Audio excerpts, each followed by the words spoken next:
And I think a lot of times, if we don't know our own history, if we don't know our own culture, then we allow others to define us and tell us what our culture is, and that we have no culture. And so I think that's why it's important, like exhibitions like this, and at a setting as important as and as community oriented as Museo de las Americas, that is open to the community, that's collaborative, that brings people in from all the different communities to understand how we share so much in this fight for freedom and resilience that we have.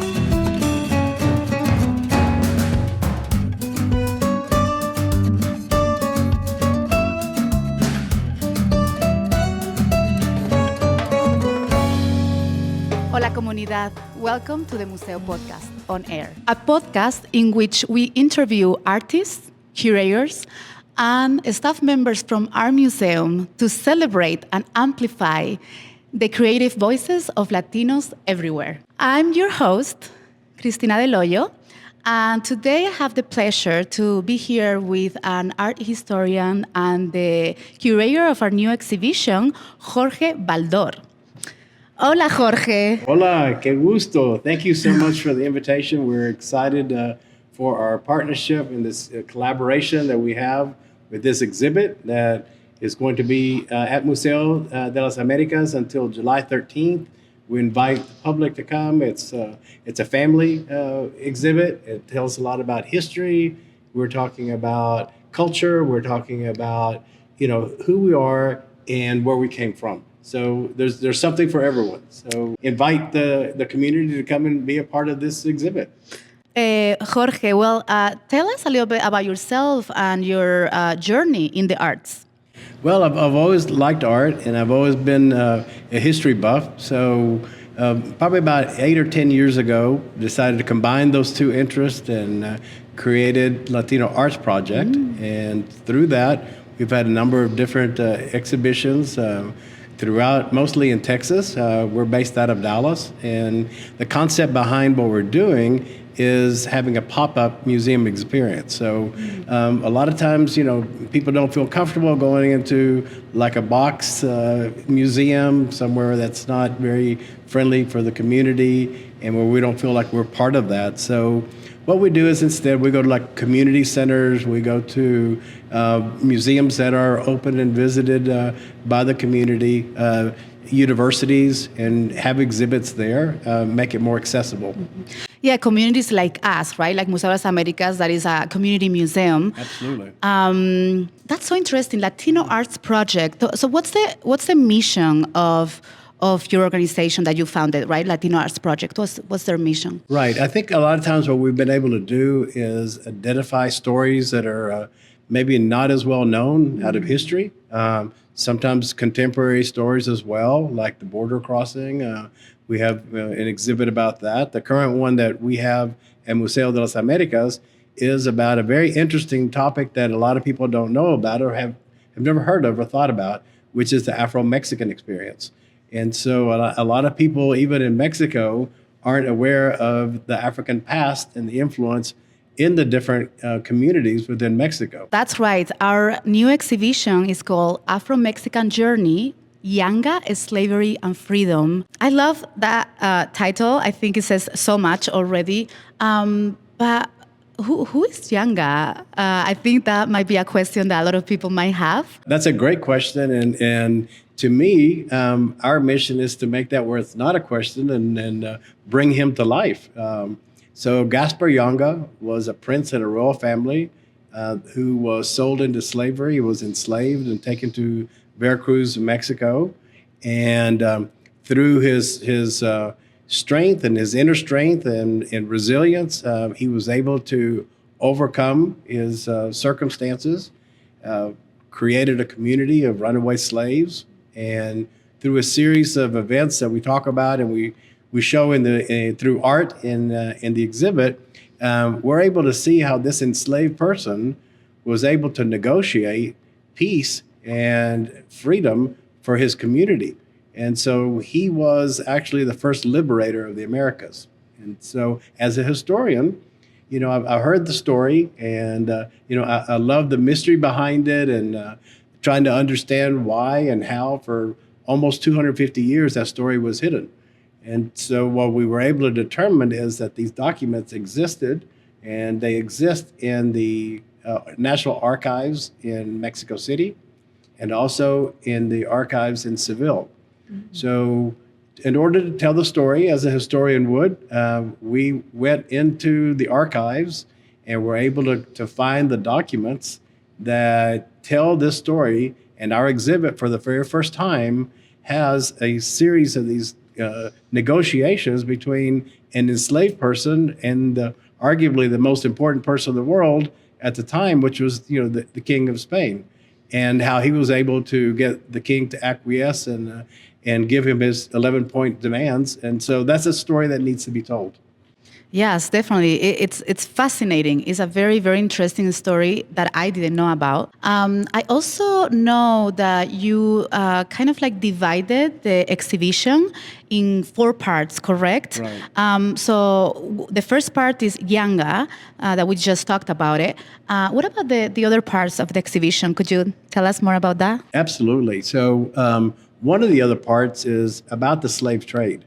And it really shows the effect where most of those that were enslaved that came to the Americas, where they came from, how they came, and what was the conditions about that travel. And so we really talk about that in general. But then the other 2 parts are the other areas, because there were 3 different time periods and 3 different zones within Mexico that were deeply affected by the African experience and the coming of those enslaved. So the other area, the next area, is Costa Chica, which is the southern part on the Pacific coast between the states of Guerrero and Oaxaca. And so that area is today still isolated as a mountainous region.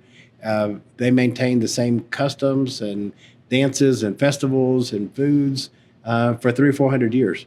And so, wow. Yeah. So they're not even recognized by most people in Mexico. They don't even know they exist. But it's a huge community that just in 2020, for the first time in 210 years, were included in the census. So it's about 3.5 million people that are affected by that. So that's a region that's really not known. So we also want to highlight that because they maintain their culture and their traditions. The other area is another one that's really interesting that really not talked about a lot, but it ties in West Africa all the way to Mexico. And so those enslaved that went to the Carolinas and Georgia and eventually went to Florida. They were known as the Gullas, and the Gullas, they connected with Seminole Indians who were also leaving a difficult situation with other Indian tribes. And so they kind of met up in Florida unintentionally, and as a result, they lived together for decades. And the Black Seminoles were a race that came from that mixture. And so all of them were removed by the Indian Removal Act of 1830, taken to what's now Oklahoma.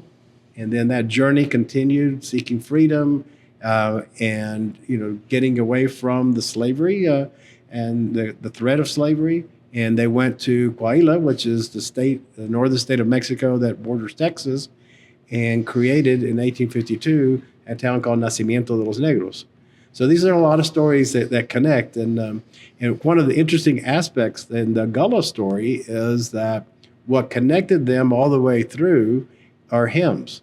And so they don't really have a written history, and they don't really have a lot of cultural aspects other than ceremonial hymns that are sung that are traced back to West Africa. So it was more like oral history, right? That's right. That's how the information was passed down through generations. That's right. And that's how sometimes it's hard to track, right? It sounds like such a long, long journey to liberation. It is, but part of that is the resilience that we see. And that's how we can relate it to today.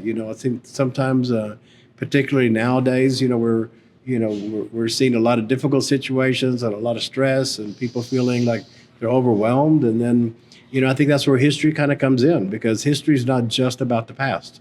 History is understanding that through resilience and persistence and going forward with the seeking freedom, we see it over and over again where that's been the case, and I think that gives us strength. Right now, we are also living some really difficult, problematic political times, and so it's a good reminder, right, to remember that we have all that resilience, right? We do, and I think a lot of times, if we don't know our own history, if we don't know our own culture, then we allow others to define us and tell us what our culture is, and that we have no culture. And so I think that's why it's important, like exhibitions like this, and at a setting as important as and as community oriented as Museo de las Americas, that is open to the community, that's collaborative, that brings people in from all the different communities to understand how we share so much in this fight for freedom and resilience that we have. Yes, and something that you just said, right, that if we don't know our history, what was that saying? That we are doomed to repeat it. In these political times that are so turbulent, what do you think the importance of talking about, this resilience, this liberation of specifically Black and Latin American people right now? Right. What do you think the importance is, especially with this exhibition right now? Well, I think that's a good question. And I think a lot of communities now are kind of seeing what is happening and feeling that whatever progress had been made as far as, inclusion, as far as, feeling like they're part of the community has really rolled back for decades. And so I think when that happens, it's even more important to understand what it is that brought us forward.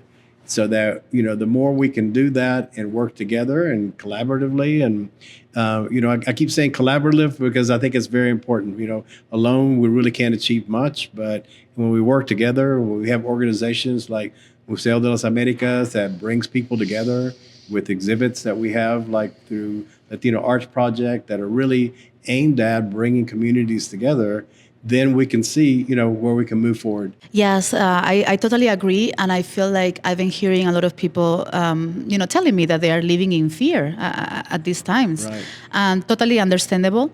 And I think that's why it's so important right now to lean in our community, our friends, our families, the organizations that are working, for the people, with the people. So yeah, thank you so much for bringing this exhibition to Denver. It's also a great timing because it's Black History Month. Right. So I think it's perfect. I know you have done this exhibition before, I think about 4 times, right? What's some of the feedback that you have heard from visitors about this exhibition in the past? Well, I think a lot of people are surprised because they learn a lot of different things about their own past and culture and their family's history that they didn't know existed. Mm-hmm. And so I think it's been really good in that respect. I think it brings a lot of people to go back and study more. A lot of people have come back. This is a type of exhibit that you're not going to just come one time. There's too much here to see in just one visit, and too much to take in. You're going to come several times, and I think you're going to learn something or see something different each time. And I think that's really kind of what draws that. So typically, we've seen exhibits where someone will come, or maybe a school group will come, or and then they come back with their family, and they'll come back with their friends, and make this kind of a destination for them to see something new and something that that is presented in a way that the story is easy to follow, but still there are a lot of stories here. Also, I think that if people come, in different times and they bring other friends or family members, it also allows for, a time for reflection. That's right. Right? Which I think is also very important because some of these themes are really heavy and hard to take in. Yeah, we've intentionally, brought art that gets to the story. Mm-hmm. And so, I know a lot of times when we go to a museum experience, it's nice to go see some pretty pictures and, feel good. We want you to feel good, but we want you to also look inside and say, wow, this is what, my ancestors went through, or this is what, other people went through that allowed us to have the conversations that we're having today. Because we're a product of our past. Totally, yeah. And because of that struggle, we are here today. That's right. We have accomplished so much because of those struggles. And to your point, because what we're experiencing today, we know that others have experienced in the past and they got through it. They found ways to be resilient. And so it gives us strength and it gives us resilience and it lets us understand that, sure, it seems overwhelming. It seems like something that we can't overcome, but we'll get through this. We can overcome. We will overcome. What do you expect visitors to take away from this exhibition here in Denver? Yeah, I think part of what we're doing here is not only telling a story, but telling it in a lot of different ways. And so we have over 50 pieces of art. We have probably about a dozen different mediums. So we have stained glass. We have bronze sculptures. We have different wooden sculptures as well. Oil paintings. We have, a lot of metal. We have a lot of different materials and a lot of different plexiglass, covering. We have a model of ship of a slave ship. So we have a lot of different things to look at. This is not like going to some museum where you're just walking through. It's just a lot of walls of paintings. Did I see also a piece that was made on a kind of like palm leaf or something like that? Was it? Absolutely. Or did I dream that? No. I saw it. Yeah, absolutely. And I think that's one of the great stories directly from Costa Chica. They live on the coast, and there's not a lot of wealth there, so they don't have the resources to be creative, and they have these stories that they want to tell. So. A very common thing that you find in that region is an art form that is the leaves from a palm tree. And so the other thing that's really common that's interesting that they do there is because they're on the coast, they mix sand with the oil or the acrylic. And so the pigment. Yes. So the pigment of with That's sand right. to make texture, right? The texture that you don't see anywhere else, and it brings kind of when the light hits it, you kind of see different tones to it, and so they have these beautiful painted stories about Yanga or different stories, but they do it in a format that you don't typically see. So it's a new medium. I love that because they're also incorporating their land, right? That's right. Which is such a huge part of your culture and heritage and history and everything, right? So, That's right. So I love that. I love that. That's great. Anything else that you would like to share with our audience? Yeah, I think one thing that we haven't talked about is that the exhibit really has multiple parts. It's not just what you see as you walk through, the exhibit. We're also bringing what we call an Art Talk series. So we're bringing artists from the Mexican region, the Costa Chica area, on a monthly basis. We're going to have a special program. So if you can follow Museo de las Americas, and also Latino Arts Project, we'll have some insight. We'll have some new programming that comes. We're here until July 13th, but in the meantime, we're going to have a lot of art talks, and then also we're having a very special Juneteenth program, a symposium that's going to be in 5 points, and so we're going to be rolling out more information about that. We definitely want community involvement and understanding how this is part of our entire community today. That these aren't just historical facts and figures. This is today, and so we really invite social media to be a way to express with your friends, tell others about us, and one of the things I noticed in coming here and getting to know Museo, what a wonderful history it has, and what a leadership role this is taken in the community to bring people together. So as Jorge mentioned, Afro-Mexican Journey, Yanga, Slavery and Freedom is going to be on view at Museo de las Americas until July 13th, 2025. If you enjoyed this podcast, please share, follow, like, comment, everything. All of those things help us with this new project that we have here at Museo de las Americas. You can find us on social media at Museo Denver, Latino Arts Project also that's a handle, right, for Yes, it is. social media? Yes, Okay. yes. Latino Arts Project, please follow as well. And yes, I think that's it for today. Thank you so much for listening, and we'll see each other soon. Hasta pronto.